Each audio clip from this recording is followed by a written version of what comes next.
নমস্কার, আমি doctor Manojendra Narayan Bhattacharya, consultant ENT head and neck surgeon. আজকে খুব কমন একটা বিষয় নিয়ে আলোচনা করব, গলা ব্যথা। গলা ব্যথা এমনই একটা জিনিস বেশিরভাগের মাথাতেই বেশিরভাগ লোকের মাথার মধ্যে ঢুকে গেছে। গলা ব্যথা মানেই হলো টনসিল। কেন কথাটা বললাম, অনেকে এসে নিয়েই চেয়ারে বসতে বসতেই বলেন, বুঝেছেন ডাক্তারবাবু, আমার টনসিলের দোষ, সেই তো ছোটবেলার থেকে দোষ, মাফলার সবসময় জড়িয়ে রাখি, মাঙ্কি ক্যাপ পরে রাখি, আমি ঠান্ডা কিছু খাই না, আইসক্রিম খাই না, ফ্রিজের জিনিস খাই না, বলতেই থাকে। তখন আমাকে জোর করে বাধ্য হয়ে তাদের বলতে হয়, ঠিক আছে এবারে আপনি একটু থামুন, আমাকে দেখতে দিন এবং আমি আপনাদের কিছু প্রশ্ন করব, সেইটার উত্তর দিন, তবে গিয়ে নিয়ে আমি বুঝতে পারবো এটা টনসিল থেকে হচ্ছে না অন্য কারণে হচ্ছে। চমকে গেলেন তো অন্য কারণটা শুনে নিয়ে? হ্যাঁ, গলা ব্যথা মানেই যে খালি টনসিল থেকে হবে তা কিন্তু নয়। গলা ব্যথা নানাবিধ কারণে হতে পারে।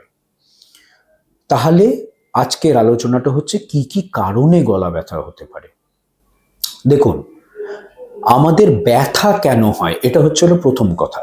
যে কোনো জায়গায় ব্যথা কেন হয়? ব্যথা হওয়ার পেছনে কারণ হচ্ছে প্রদাহ বা ইনফ্লামেশন যেটাকে বলি। তাহলে পরে ধরুন এই জায়গাটাতে আমি একটা লাঠি দিয়ে মারলাম, মারাতে এই জায়গায় একটা প্রদাহ হলো, কিছু কেমিক্যাল চেঞ্জেস হলো, তারপরে নার্ভ ফাইবার্স থাকে, তাতে সি ফাইবার্স বলে নার্ভ ফাইবার্স থাকে। এই যে নার্ভ ফাইবারগুলো দিয়ে নিয়ে এই ইনফরমেশনটা ব্রেনে যায় এবং আমরা ব্যথাটা পাই, ব্যথাটা অনুধাবন করি, ব্যথাটা বুঝতে পারি। তো তাহলে যে কোনো জায়গায় একটা ইনফ্লামেশন হতে হবে ব্যথা হওয়ার জন্যে। গলার মধ্যে নানাবিধ তো জিনিসপত্র আছে, খালি যে টনসিল আছে তা তো নয়। আজকে যদি আক্কেল দাঁত সেটা ওঠার চেষ্টা করে, কিংবা কোনো একটা দাঁতে পোকা লেগে দাঁতের নার্ভটাকে যদি ইনভলভ করতে থাকে, সেখানেও কিন্তু মুখের ভেতরে এবং এক এক সময় ওটা গলার দিকে, সেটাও তো ব্যথা হতে পারে। সেটা তো টনসিলের ব্যথা নয়। এইটাই তো বোঝার জন্য আজকের এই এপিসোডটা।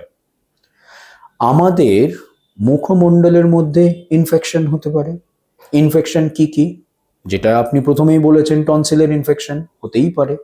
তাছাড়া এই যে মুখমণ্ডলের ভেতরে যে খাদ্য নালীর মতন যেটা আরম্ভ হচ্ছে, ফ্যারিংস যেটাকে বলে, ফ্যারিংসের ইনফেকশন হতে পারে, সেটাকে ফ্যারিঞ্জাইটিস বলি। আগের ভিডিও দেখবেন আইটিস কাকে বলা হয়।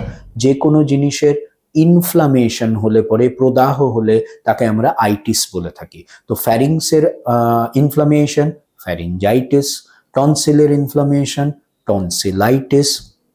সেই রকম আক্কেল দাঁতের সমস্যা হতে পারে, আমাদের দাঁতে পোকা লাগা যেটা কেরিস টিথ বলি, সেটা হতে পারে।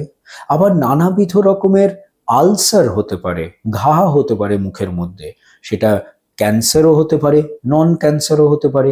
নন ক্যান্সার ঘায়ের চান্সেস আর বেশি, সেগুলোই বেশি করে হয়। একটা কমন আলসার হয় যেটাকে বলা হয় অ্যাপথাস আলসার। অ্যাপথাস আলসারটা কি? হারপিস সিমপ্লেক্স বলে একটা ভাইরাস আছে। আমাদের জ্বর হলে ঠোঁটের পাশে হয় না, যেটাকে আমরা বলি জঠোসা যেটাকে বলে থাকি, এটা তো খুব কমনলি হয়।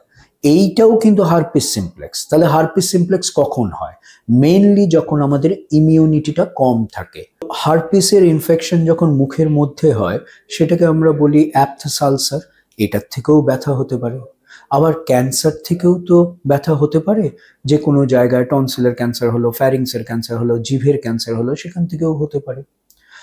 শার্প যদি দাঁত থাকে, সেই দাঁত যদি খোঁচা লাগতে থাকে, সেখানেও একটা ঘা হয়, সেটার থেকেও ব্যথা হতে পারে। আমাদের এই যে জয়েন্টটা আছে, মানে এই যে চোয়ালের যে জয়েন্ট, এটাতেও একসময় বাত হয়, যেটাকে আমরা বলি টেম্পোরো ম্যান্ডিবুলার ডিসফাংশন। এই বাতটার থেকেও কিন্তু পুরো এই দিকটার যেই দিকে হবে সেই দিকে কিন্তু ব্যথা হতে পারে। কেন হয়? আমাদের শরীর যখন তৈরি হয়, তখন একটা দিকে ধরুন টনসিল, আক্কেল দাঁত, জয়েন্ট, জিভের একটা দিক, কান, এগুলো না পার্টিকুলার একটা নার্ভ দিয়ে সাপ্লাইড হয়। সেই জন্যে যদি জয়েন্টেও ব্যথা মানে কোনো আর্থ্রাইটিস কিংবা কোনো প্রবলেম হয়, তাহলে এই জায়গাটাতে পুরোটাই ভেতরেও ব্যথা হয়। এটাকে বলে জয়েন্ট ডিসফাংশন, এবং নার্ভটা একসাথে সব জায়গাগুলো সাপ্লাই করার জন্যে এই ব্যথাটা স্প্রেড হয়, এবং এটাকে আমরা বলি রেফার্ড পেন। তো যাই হোক, আমাদের যেটা আমার আজ উদ্দেশ্য আপনাদের সঙ্গে আলোচনা করার, সেটা হচ্ছে যে গলায় ব্যথা মানেই যে টনসিল থেকে ব্যথা হবে তা কিন্তু নয়। গলার পেছনে দুটো সরু সরু দেশলাইয়ের কাঠির মতন হাড় থাকে, ওটা গলার পেছন দিকে, যেটাকে বলা হয় স্টাইলয়েড প্রসেস। অনেক ক্ষেত্রে স্টাইলয়েড প্রসেসের দৈর্ঘ্যে একটু বৃদ্ধি হয় এবং ওইখান দিয়ে কিছু নার্ভ যায়, সেই নার্ভটাকেও ইরিটেট করতে থাকে। এটাকে বলে গ্লসোফ্যারিঞ্জিয়াল নিউরালজিয়া, এবং এই সিনড্রোমটাকে বলে ইগল সিনড্রোম স্টাইলয়েড প্রসেস এনলার্জমেন্টের জন্য। এটার থেকেও কিন্তু আমাদের গলাতে ব্যথা হয়।